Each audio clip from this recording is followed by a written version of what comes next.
नमस्कार, हिमाचल समाचार में आपका स्वागत है। आज के मुख्य समाचार। आधिकारिक व्यस्तताओं के कारण मुख्यमंत्री शुक्रवार को आम जनता से नहीं मिल पाएंगे। प्रदेश सरकार के प्रयासों से हिमाचल में दूध की खरीद में उल्लेखनीय वृद्धि। व्यवस्था परिवर्तन के तहत सुखद बदलाव महसूस कर रहा हिमाचल। राजस्व लोक अदालतों से लोगों की रोजमर्रा की जिंदगी हुई आसान। और अब समाचार विस्तार से। प्रदेश सरकार के एक प्रवक्ता ने आज शिमला में बताया कि मुख्यमंत्री ठाकुर सुखविंदर सिंह सुक्खू 23 अगस्त 2024 शुक्रवार को आधिकारिक व्यस्तताओं के कारण आम जनता की समस्याएं नहीं सुन पाएंगे।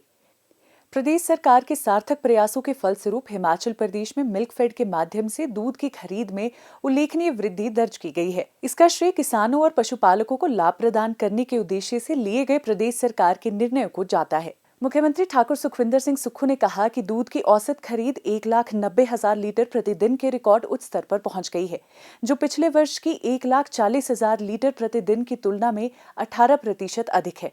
उन्होंने कहा कि दुग्ध क्षेत्र को बढ़ावा प्रदान कर प्रदेश सरकार पशुपालन को अपनाने के लिए लोगों को प्रोत्साहित कर रही है, जिसके सकारात्मक परिणाम मिल्कफेड द्वारा दूध खरीद के आंकड़ों में स्पष्ट देखने को मिल रहे हैं। प्रदेश में गुणवत्तापूर्ण दुग्ध संग्रहण में उल्लेखनीय सुधार हुआ है। दूध में वसा की मात्रा 3.50% से बढ़कर 3.65% और सॉलिड नॉट फैट की मात्रा 7.50% से बढ़कर 7.70 हुई है। मिल्कफेड ने गत वर्ष के मई में 11 करोड़ 1 लाख रुपए और जून में 11 करोड़ 88 लाख रुपए की तुलना में इस वर्ष मई में 19 करोड़ 42 लाख रुपए और जून में 21 करोड़ 42 लाख रुपए के ऋण वितरित किए। सरकार के ये प्रयास प्रदर्शित करते हैं कि प्रदेश सरकार कृषक समुदाय की आय में बढ़ोतरी के लिए प्रतिबद्धता से कार्य कर रही है। मुख्यमंत्री ने ग्रामीण अर्थव्यवस्था को सुदृढ़ करने की प्रतिबद्धता को दोहराते हुए कहा कि गाय के दूध के खरीद मूल्य को 32 रुपए से बढ़ाकर 45 रुपए प्रति लीटर और भैंस के दूध के खरीद मूल्य को 55 रुपए प्रति लीटर किया गया है, जिससे पशुपालकों की आर्थिकी सुदृढ़ होगी। उन्होंने कहा कि प्रदेश सरकार राष्ट्रीय डेयरी विकास बोर्ड के सहयोग से जिला कांगड़ा के डगवार में अत्याधुनिक दुग्ध प्रसंस्करण संयंत्र स्थापित कर रही है, जिसके लिए सरकार ने 201 करोड़ रुपए जारी किए हैं। इस संयंत्र की प्रारंभिक क्षमता 1.5 लाख लीटर प्रतिदिन है, जिसे 3 लाख लीटर प्रतिदिन तक बढ़ाया जा सकता है। पूर्ण रूप से स्वचालित इस संयंत्र में दुग्ध आधारित अन्य उत्पाद जैसे दही, लस्सी, मक्खन, घी, पनीर, फ्लेवर्ड मिल्क, खोया और मोज़ेला चीज जैसे विभिन्न प्रकार के डेयरी उत्पाद तैयार किए जाएंगे, जिससे दुग्ध उत्पादकों को उनके उत्पाद के बेहतर मूल्य मिल सकेंगे। ठाकुर सुखविंदर सिंह सुक्खू ने कहा कि प्रदेश की लगभग 95% आबादी ग्रामीण क्षेत्रों में रहती है और ग्रामीण अर्थव्यवस्था को मजबूत करना प्रदेश सरकार की प्राथमिकताओं में शामिल है। उन्होंने कहा कि किसानों को आर्थिक रूप से सशक्त बनाकर समृद्ध और आत्मनिर्भर हिमाचल की संकल्पना को साकार किया जा सकता है। हिमाचल प्रदेश ने पिछले 1.5 वर्ष में व्यवस्था परिवर्तन के तहत कई सुखद बदलाव महसूस किए हैं। प्रदेश सरकार के कल्याणकारी फैसलों से लोगों की जिंदगी आसान हुई है। राजस्व लोक अदालतों की पहल इन्हीं में से एक है। सालों से लंबित इंतकाल तथा अन्य राजस्व संबंधी मामलों के निपटारे के लिए ये अदालतें तहसील स्तर पर आयोजित की जा रही हैं। प्रदेश में पहली बार तहसील और उप तहसील स्तर पर विशेष लोक अदालतों का आयोजन कर 1,87,500 से अधिक राजस्व मामलों का निपटारा किया गया है। पूरे प्रदेश सहित मंडी जिला में भी इन राजस्व लोक अदालतों का आयोजन लोगों के लिए वरदान साबित हो रहा है। जिला के गांव कांडी टीली की रहने वाली श्रीमती अनीता कुमारी राजस्व लोक अदालतों के आयोजन से लाभ प्राप्त कर चुकी हैं। उनका कहना है कि लोगों के लिए ये अदालतें फायदेमंद रही हैं। उनकी जमीन का इंतकाल भी इनके माध्यम से आसानी से हो गया।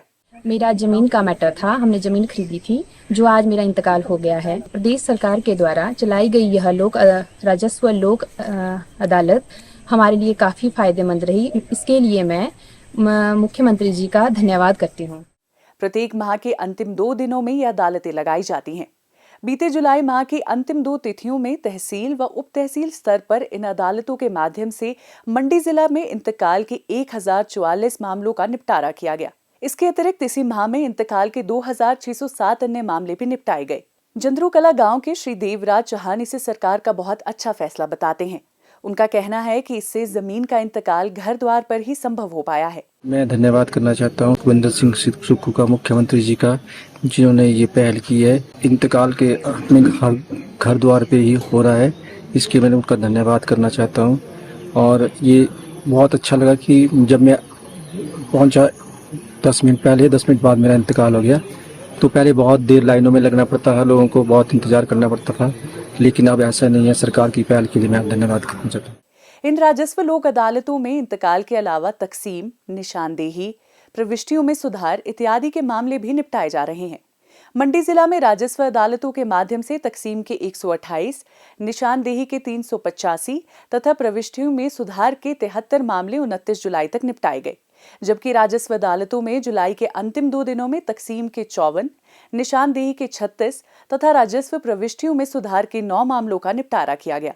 जोगिंदरनगर क्षेत्र के बसीही खुंडिया गांव के श्री देशराज इससे संतुष्ट व खुश नजर आए। मैं यहाँ चौंतरा में जमीन ली थी, उसके तहत इंतकाल राजस्व अदालत के तहत महीने के अंतिम 2 दिन में जो मेरा काम हुआ है वो जल्दी हुआ है। इसलिए सरकार का बहुत बहुत धन्यवाद। जन कल्याण को समर्पित प्रदेश सरकार की इस अनूठी पहल से मंडी जिला ही नहीं अपितु प्रदेश भर में आम लोगों को लाभ प्राप्त हो रहा है। हिमाचल समाचार देखने के लिए सब्सक्राइब करें यूट्यूब चैनल हिमाचल समाचार, लाइक करें Facebook page information and public relations department Himachal Pradesh और सीएमओ हिमाचल, फॉलो करें एक्स @DPRHP और सीएमओ हिमाचल, फॉलो करें इंस्टाग्राम @DIPR हिमाचल और सीएमओ हिमाचल, विजिट करें वेबसाइट www.himachalpr.gov.in। इस अंक में इतना ही, कल फिर होगी मुलाकात। दीजिए इजाजत, नमस्कार।